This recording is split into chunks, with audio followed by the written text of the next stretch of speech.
Isang mapagpalang umaga sa ating lahat, mga kapatid ko kay Kristo, mula sa The Solid Rock Morning Devotion, isang kagalakan na muli tayo ay makapagbulay-bulay sa salita ng Panginoon sa umagang ito. Mga ilang minutong pagbulay-bulay ng kanyang mga salita upang papurihan ang ating Panginoong Jesucristo.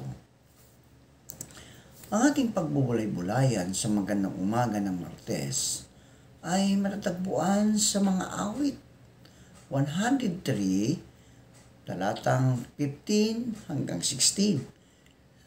Awit 103, talatang 15 hanggang 16. Ito ang sinasabi. Ang buhay ng mga tao ay parang damo ang katulad. Sa parang ay lumalago na katulad ay bulaklak.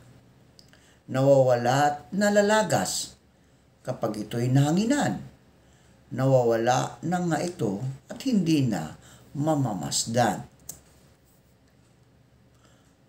Sa mga masunurin, si Yahweh isang kaibigan. Ipinapaunawa niya sa kanila kanyang kasunduan. Tayo po ay manalangin. Ama naming Diyos na mapagmahal, Ikaw ay napako sa krus dahil sa aming mga sala. Salamat, Panginoon, sa walang katapusang pag-ibig na iyong inialay para sa amin. Aming inilalapit sa iyo ang aming mga kapatid sa pananampalataya na nangangailangan ng kagalingan dahil sa mga karamdaman. Marami pong nakakasakit sa panahon ngayon, tulad ng ubo, sipon, at iba pa. Naway abutin mo sila, O Diyos, at pagalingin mo, ibalik mo ang kanilang mga lakas. Amin ding inilalapit sa iyo ang aming mga kapatid na nawawala na ng mga mahal sa buhay, dahil sila po ay umuwi na sa iyong piling, Panginoon. Aliwin mo po ang mga naiwan, Panginoon, upang sila, O Lord, ay matanggap nila ang lahat ng mga pangyayari sa kanilang mga buhay. At ikaw, O Diyos, ang kanilang patuloy na sasambahin at pupurihin. Amin din nilalapit sa inyo ang aming mga kapatid na naghanap buhay sa lansangan, na sila ingatan mo at proteksyonan mo sa mga masasama. Amin din nilalapit sa inyo ang aming mga kapatid na mangingisda, na sila ay ingatan mo sa laot ng karagatan, tulad ng pag-iingat mo sa iyong mga apostol na naroon sa laot, nang ang malakas na hangin ay kanilang nararanasan at ito'y iyong pinahinto.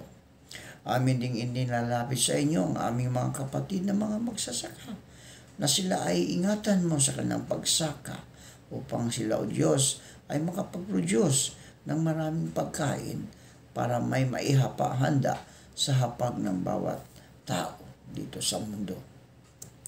Amin ang inilalapit sa inyo, Panginoon, ang mga kapatid naming naghahanap ng trabaho.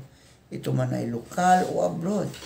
Naway makasumpong sila ng magandang trabaho sa tulong ng iyong banal na Espiritu Santo.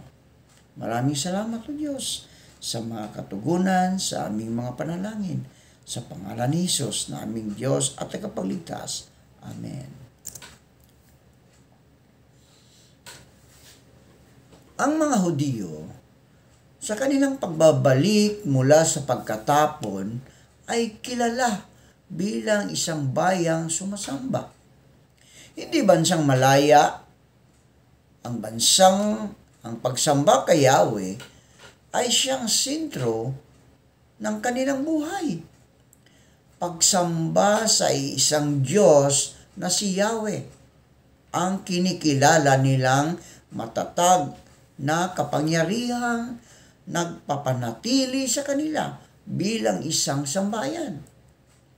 Marahil, kung hindi dahil sa pagbibigay diin sa gawain ng pagsamba, ay matagal nang nawasak o nawala ang kanilang relihiyon pagkatapos ng napakaraming dagok o pagsubok na dumating sa kanila.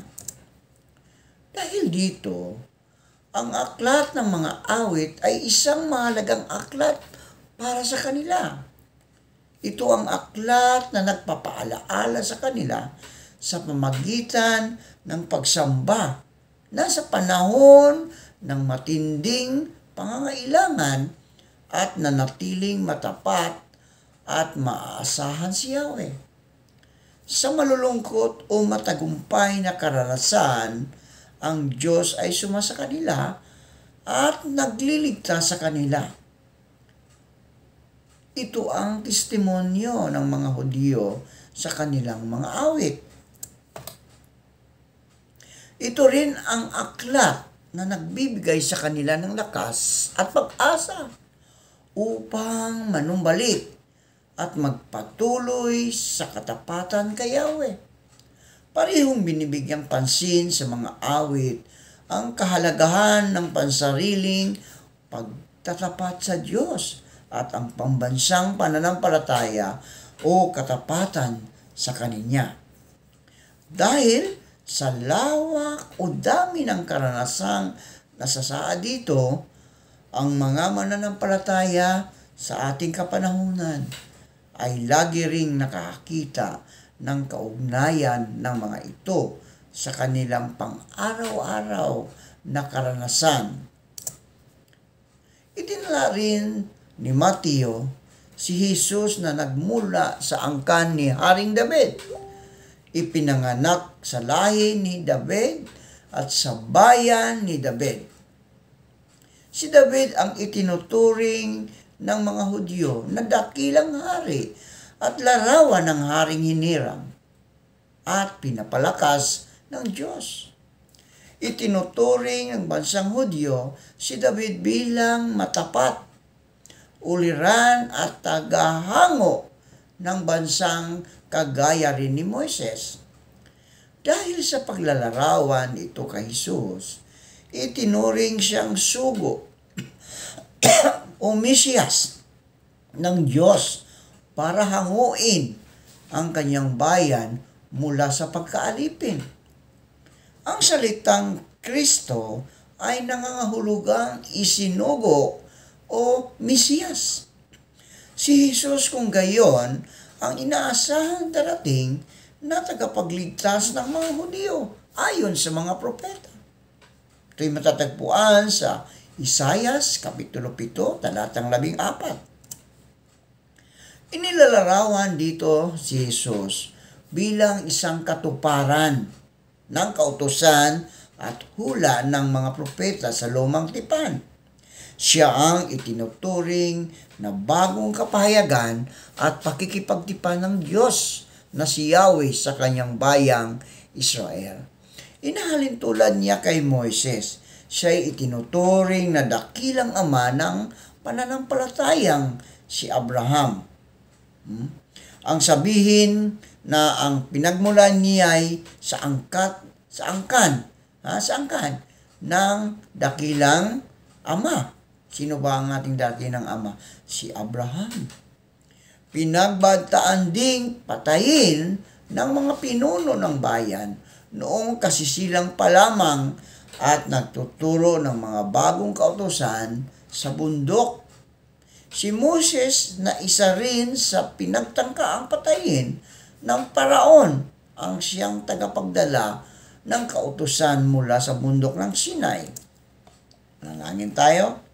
Salamat Panginoon sa panibagong araw at buhay na iyong ibinigay sa amin. Salamat sa isang gabing nagdaan na kami ay iniingatan mo sa aming pagtulog. Salamat Panginoon, muli mo kaming ginising sa araw na ito. Salamat o Diyos sa buhay at kalakasan. Sa araw na ito, Panginoon, patuloy namin itinataas sa inyo na kami iyong ingatan sa aming pagpasok sa trabaho, sa aming pagdadrive, o anuman ang aming mga ginagawa, O Diyos. Manguna ka sa amin upang kami ligtas sa kapahamakan. Makari ka sa aming mga buhay upang ikaw, O Diyos, ang siyang mag-control sa amin para hindi kami magkasala, hindi kami matukso. Dahil ang Panginoong Hesus Kristo ang iyong banal na Espiritu ang siyang sumasa amin. Panginoong Diyos, dalangin ko, Panginoon, ang mga estudyante na nagpi-field trip ngayong araw na ito. Ingatan mo po sila, Panginoon, lalong-lalo na ang magdadrive, ang mga driver.